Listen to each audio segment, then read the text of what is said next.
Tech Sounds presenta Cuida tu mente.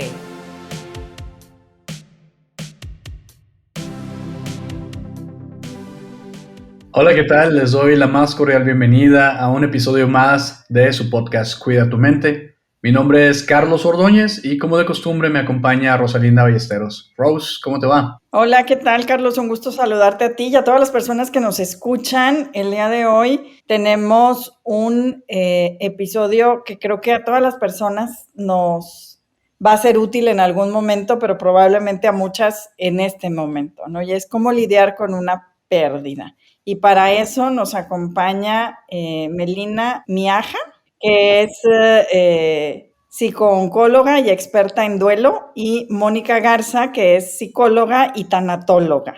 Entonces, bueno, pues de esta parte de la vida que es pues una parte de todos los seres humanos, pero a veces culturalmente no nos gusta hablar de ella, generamos tal vez algunos conceptos previos, y cuando sí hay una pérdida en la vida personal, que puede ser una pérdida de un ser querido, pero también hay otro tipo de pérdidas, pues tenemos que aprender también a entenderlo como la experiencia de vida. Entonces, Melina, no sé si quieras empezar a platicarnos un poco desde tu experiencia, cómo lidiar con una pérdida. Hay muchas formas y creo que depende mucho también del momento, del duelo del que estemos hablando. Para empezar, entender que el duelo realmente es un canto al amor. O sea, es la pérdida de una relación con alguien, con algo que lamentablemente ya no tenemos, se perdió, falleció, no se hizo el proyecto. Entonces va a depender mucho como de qué momento estamos hablando, ¿no? Porque algo importante es el entender que el duelo es una respuesta natural ante todas estas respuestas, por muy bizarras que sean. Al principio, las primeras respuestas que tenemos son respuestas esperadas, ¿sí? Ante el evento que acabamos de presenciar, ¿no? Entonces hay un momento que se conoce como un duelo agudo, que es justamente estos primeros momentos, donde todo lo que experimentemos, ¿sí?, se considera normal. Luego ya, y aquí hay como muchas recomendaciones de qué hacer, ¿no? O sea, por ejemplo, el tener claro, o sea, si nosotros nos imaginamos, que creo que a todos nos ha pasado, ¿no? Perder a un ser querido muy cercano, el entender que el impacto de esa pérdida nos va a conllevar esta sensación de irrealidad, ¿no? De no lo puedo creer, no puedo creer que esto esté pasando, y el hacer planes a largo plazo se dificulta muchísimo. Entonces, una de las recomendaciones es eso, es día a día, ¿sí? Ir haciendo objetivos de a poquito, ponerle estructura al día ayuda, ¿sí? El mantener un poco, si pues me solía bañar a cierta hora o si solía hacer esto, intentar dentro de lo posible que eso se mantenga. Habrán muchas ocasiones, por ejemplo, que incluso el comer sea todo un reto, ¿no? Entonces recordar que en esos primeros momentos con que nos hidratemos bien es importante.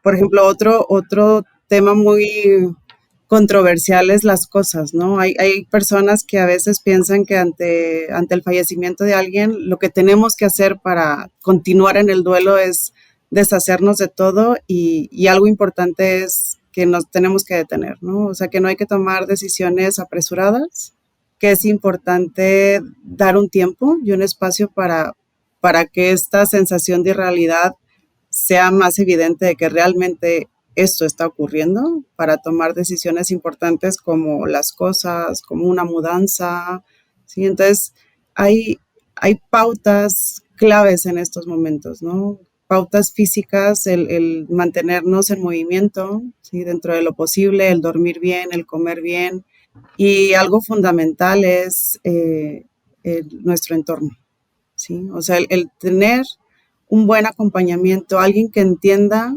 que muy probablemente nuestro mundo se destruyó, ¿sí? Y alguien que esté ahí sosteniendo es clave, ¿sí? El tener como esos amigos de emergencia donde decir, en estos momentos necesito hablar y quizás en estos otros no, y se respeta esa decisión, es súper importante. Muchas gracias, Melina. Yo creo que hemos pasado por algunas situaciones todos, todas, y también hemos visto, ¿no? Y voy a reaccionar porque yo me acuerdo en una ocasión de amistad, ¿verdad? De alguien que no vive en esta ciudad donde vivo yo.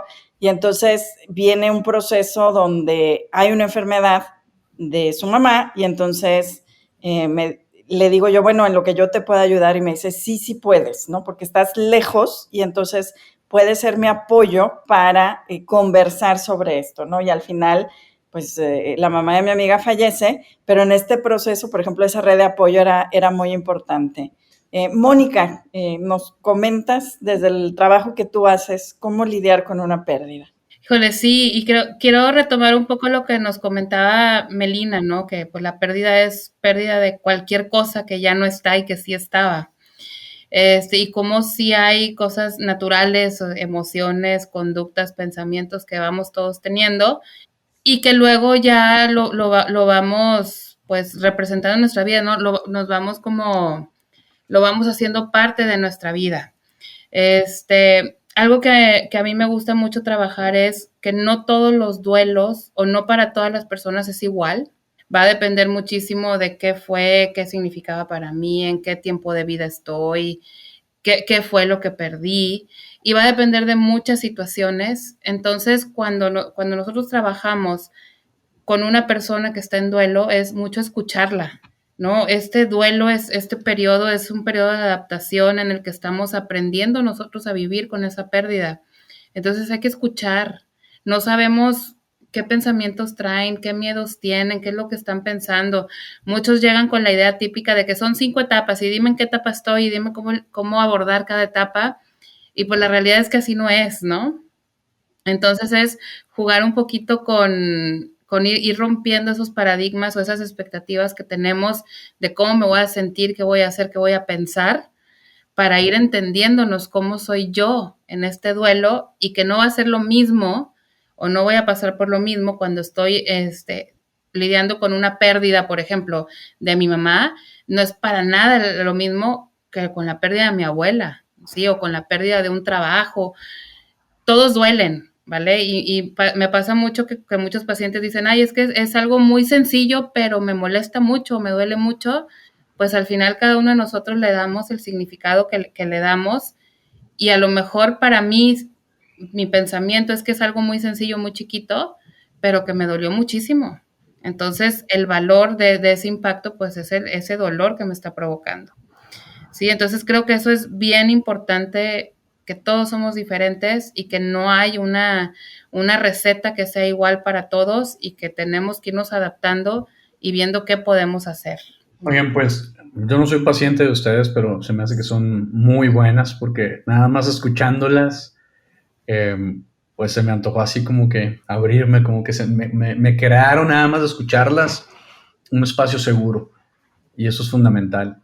Y gracias, yo lo aprecio porque pues las pérdidas en mi caso de personas más cercanas que he vivido, pues es el fallecimiento de mi padre y el de mi hermano, ¿no? Que son cosas que pues son las pérdidas así de personas que más cercanas han sido y que amo. Y bueno, ahorita que hablabas del significado o de resignificar toda esta parte, resignificar nuestros sufrimientos y estas cosas que hemos también hablado en otros episodios, justamente yo le platicaba a alguien de una frase que alguna vez leí que decía, no te lamentes porque terminó, da gracias porque sucedió. Entonces ver todo desde el punto de vista de la gratitud, del agradecimiento, aunque hayan sido solo algunos años que conviví con mi hermano o con mi papá o algo, pero hay cosas muy bonitas que están ahí que nos van a ayudar y que nos dejan huella, ¿no? También este tipo de pérdidas o la diferencia que todos vivimos pérdidas, yo lo veía hace poquito con mi niña, ¿no? O sea, y lo que decías ahorita, Moni, también de cómo procesamos las pérdidas y cómo reaccionamos a todo eso, ¿no? A mi hija, por ejemplo, hace unos días fui por ella a la escuela y le había regalado a un amiguito, ella me dijo unos diamantes, ¿no? Y dije, wow, qué buen amigo. Son unas piedritas, unos vidrios de colores, ¿no? Y ella pues va en su car seat, ¿no? Está chiquita, ¿no? Entonces iba pues con sus piedritas en la mano y en eso se le cae una y se le va justo así donde sale el cinturón de seguridad y el agujerito del carro, del plástico, digamos, del auto, ¿no? Y se mete por ahí. No, pues hizo un escándalo, o sea, lloró, porque para ella es una pérdida. Y yo le decía, ahorita la sacamos, mi amor, no puedo parar, me voy manejando. Pero ella iba desconsolada porque perdió el diamante que le había dado su amigo, ¿verdad? Y me hiciste pensar en eso, o sea, cómo para nosotros a lo mejor yo pensé inmediatamente en la pérdida de mi papá, de mi hermano. Ella pues tuvo esa pérdida, esa piedrita que pues era insignificante, aparentemente para mí, pero para ella no, ¿verdad? Entonces, es una cosa que, pues sí, todo mundo va a tener diferentes pérdidas. A lo mejor los papás vemos a nuestros hijos adolescentes y pues andan batallando porque los cortó la novia, el novio o algo así. Y decimos, ay, no es para tanto. Pero como dicen, ¿no? Ahorita lo mencionaba, pues se nos acabó el mundo, ¿no? Ese mundo que teníamos alrededor de esta cosa o esta persona o esta situación o las etapas de la vida, ¿no? Oye, estoy en duelo porque mi bebé ya no es bebé, ¿no? Diferentes cosas. Se me hace sumamente interesante poder reconocer esto y rescatar toda esa parte. Y bueno, hablar de la parte de la resiliencia, ¿verdad? Una vez que experimentamos esto, ¿cómo salimos adelante, Melina? Ahorita que te escuchaba, Carlos, me acordé de algo que luego a veces queda esta cosa en relación a los tanatólogos o a las personas que trabajan el duelo. Y muchas veces se puede tener esta sensación de igual y no querer asistir o así a las terapias por esa sensación de que van a hacer que me despida, ¿sí? De mi papá, de mi hermano. Y una frase hermosa que tiene Alba Payas, que es como la máxima que ha hecho la última teoría en duelo e intervención en duelo normal y complicado, es que refiere justamente esto, que realmente la terapia de duelo, más que despedirnos, es decir hola. O sea, realmente hacer esta conexión con aquellas personas que ya no están, pero están, ¿sí? A través de nuestros recuerdos, de esos objetos que significan tanto, ¿no? Y muchas veces, por ejemplo, puede pasar que algún recuerdo que nos conecta con nuestro ser querido y el perder ese objeto, pues también es todo lo que simboliza, ¿no? Entonces, realmente la terapia de duelo, y aquí sí me gustaría como recalcarlo, nos enfocamos en crear esa relación, en que esa relación sea fructífera, ¿sí? Cuando hablamos de un duelo integrado nos referimos a eso, cuando la persona puede llevar su día a día y tiene esta conexión y nos habla de esta persona, ¿sí? Y ahorita que preguntabas en relación a lo de la resiliencia, o sea, realmente se han encontrado y se han hecho estudios y lo que han visto es que pueden haber como ciertos perfiles, ¿no? Pueden haber personas que después de este duelo agudo que les comentaba que es el principio, se pueden tomar como dos vertientes. O sea, personas que integran su duelo, que es la mayoría, ¿sí? De ahí hablamos justamente de todas estas personas, pero pueden haber personas donde el duelo se complica. Entonces, lo que encontramos en duelos resilientes realmente son personas con una sintomatología como muy bajita, ¿sí? No refieren demasiado anhelo, o sea, todos estos síntomas del duelo son como muy bajos, ¿sí? Intrusiones, estos temas relacionados al principio podemos tener como muchos pensamientos relacionados a las circunstancias de la muerte, ¿no? Entonces, las personas resilientes realmente la sintomatología es como mínima. Y aquí hay como algo en donde me gustaría detenerme, es que pueden haber personas resilientes, pero también pueden haber personas que refieran crecimiento postraumático, ¿sí? El ser resilientes no significa o sea, el ser resiliente es como no me movió, ¿sí? No me movió demasiado, ¿sí? Para considerarlo importante.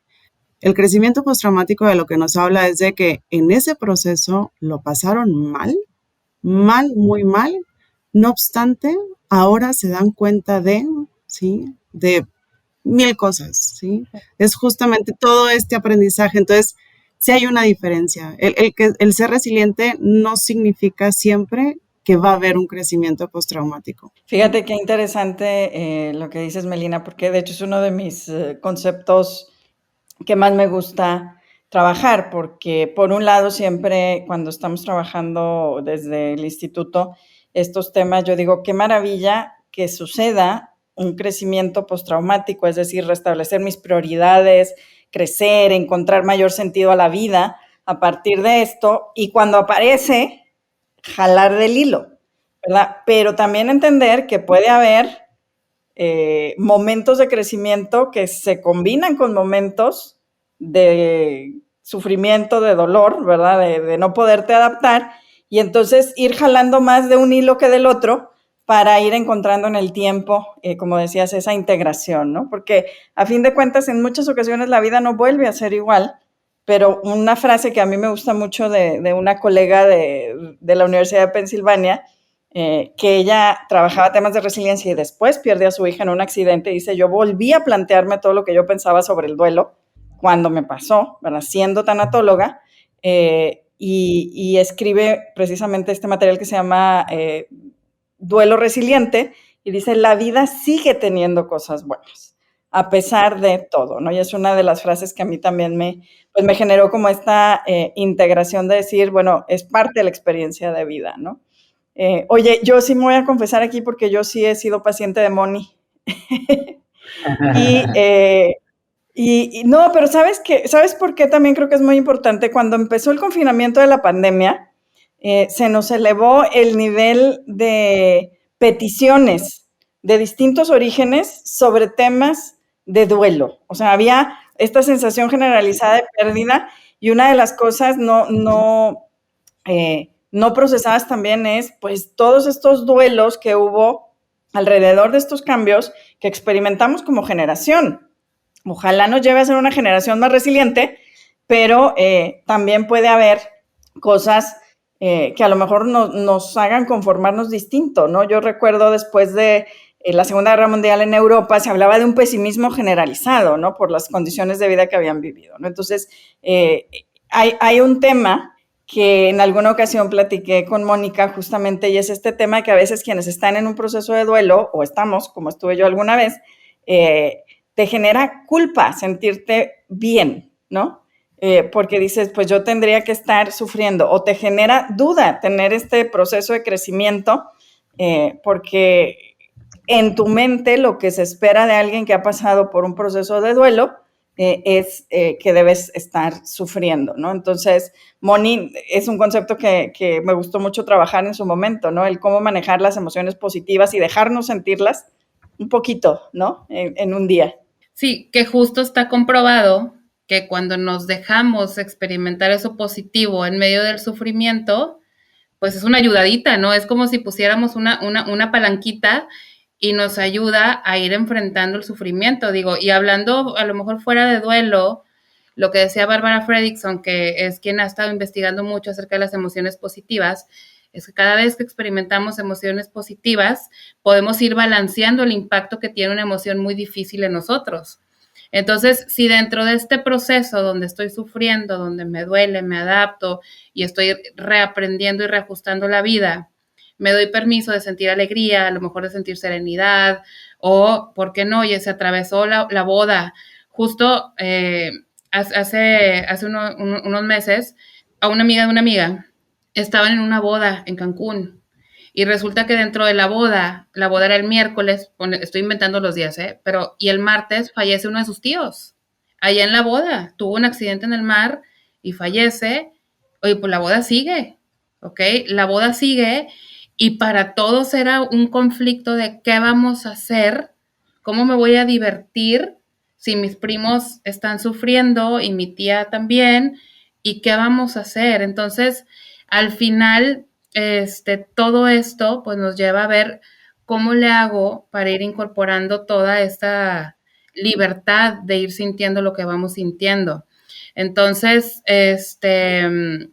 muchas veces tenemos que, y es justo lo que trabajo mucho yo con los pacientes, el acepta la emoción que venga, ¿ok? Acepta si es tristeza y cómo la vas a vivir saludablemente, si es enojo y cómo lo vas a expresar también de manera saludable, si es alegría, si es diversión, sea lo que sea, y al final eso nos impacta y nos va a ir ayudando a integrar y elaborar este proceso de duelo.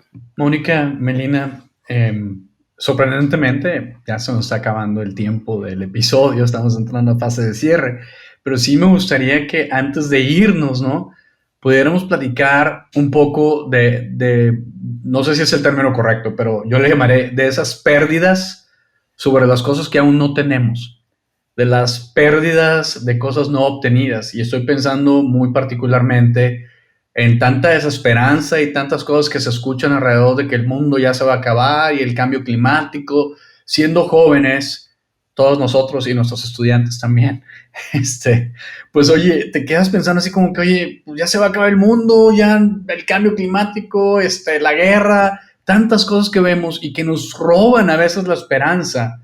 O sea, empezamos a vivir un duelo de algo que ni siquiera hemos tenido. O sea, yo apenas voy a graduarme y quiero salir a trabajar y quiero progresar y quiero comprar mi casa y, o sea, avanzar. Y resulta que me está diciendo todo el mundo, todo el contexto, que ni lo piense, porque en mi generación ni voy a poder comprarme una casa, ni un carro, ni nada, cuánta cosa, ¿no? ¿Qué le podríamos decir a nuestra juventud al respecto, Melina? Por ejemplo, ese tipo de pérdidas las podríamos denominar como pérdidas del ideal del futuro, ¿no? O sea, yo ya me había planteado esto, ¿sí?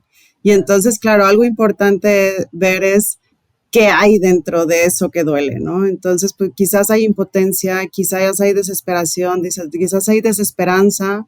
Entonces, es un poco como ir desmenuzando para realmente darnos cuenta en qué tenemos que trabajar para ir haciendo como pues planes, ¿no? Planes donde eso que tanto anhelamos pudiera funcionar. Pero no sé, es lo que me viene ahorita a la mente, no sé, Moni. Sí, que justo sería, o sea, lo que yo diría es, pues, que sí está en nuestro control. O sea, que sí tenemos nosotros en nuestro control, que si yo puedo hacer algo y que no está en mi control. Entonces, muchas veces esa idealización que hacemos, pues sale de nuestro control y ahí es donde quizás nos pega más fuertes a algunos y que a otros. Entonces, sería como aterrizar en eso, ¿no? ¿Qué cosas sí puedo hacer yo y qué cosas no? Y eso nos ayuda como a ir manejando todo, ¿no? Fíjate, y qué linda forma de cerrar, porque finalmente este concepto de decir integrar el duelo y volver a tener una relación, por ejemplo, con esa persona que ya no está, de una manera distinta, sin su presencia física, es algo que la verdad es que, como dijo Carlos, me transformó un poco la forma de pensar. Y llegar hasta este punto donde decir, también hay duelos que vivimos por lo que nosotros mismos pensamos de cómo deberían ser las cosas, y esta transformación que podemos hacer, ¿no? Creo que da para muchísimo, podríamos grabar otros 2 o 3 episodios fácilmente, y hacer esta narrativa de nuestra propia vida a través de todas estas experiencias, ¿no? Incluyendo las experiencias de duelo. Muchísimas gracias, Melina y Moni, por estar con nosotros, y claro, después haremos un episodio sobre los mitos en relación de cómo se vive los duelos también. Carlos, muchas gracias. Y bueno, pues muchas gracias y les esperamos en el próximo episodio de Cuida tu Mente, que el próximo será ya el episodio número 100, así que gracias por acompañarnos durante todo este tiempo, gracias por su preferencia, por escucharnos en tantos países. Y bueno, ya pronto estaremos haciendo cosas aún más interactivas para invitarles a que participen con nosotros, a escucharles, a leerles. Así que estén muy pendientes de los siguientes episodios de Cuida tu Mente. Si quieres conocer más sobre cómo cuidar tu salud, te invitamos a escuchar Hola de Salud. La prevención hoy es parte del tratamiento. El podcast en el que nuestros expertos te darán consejos para vivir de manera sana, equilibrada y feliz. Felicidad, ese sería un objetivo último. Escúchalo en Spotify, Apple Podcast y Google Podcast. Gracias por escuchar un episodio más de Cuida tu Mente. Productor ejecutivo de Tech Sounds, Miguel Mejía. Asistente de producción, María Monroy. Productor de Cuida tu Mente, Carolina Montes. Diseño, Daniela Solís, Lisette Rodarte y Pilar Ortega. Postproducción, Max Pérez, Marcelo Segura y Sergio Chávez. Los invitamos a escuchar el siguiente episodio de Cuida tu Mente y el resto de los programas de Tech Sounds en Spotify, Apple Podcast, Google Podcast y tech.mx/tech-sounds.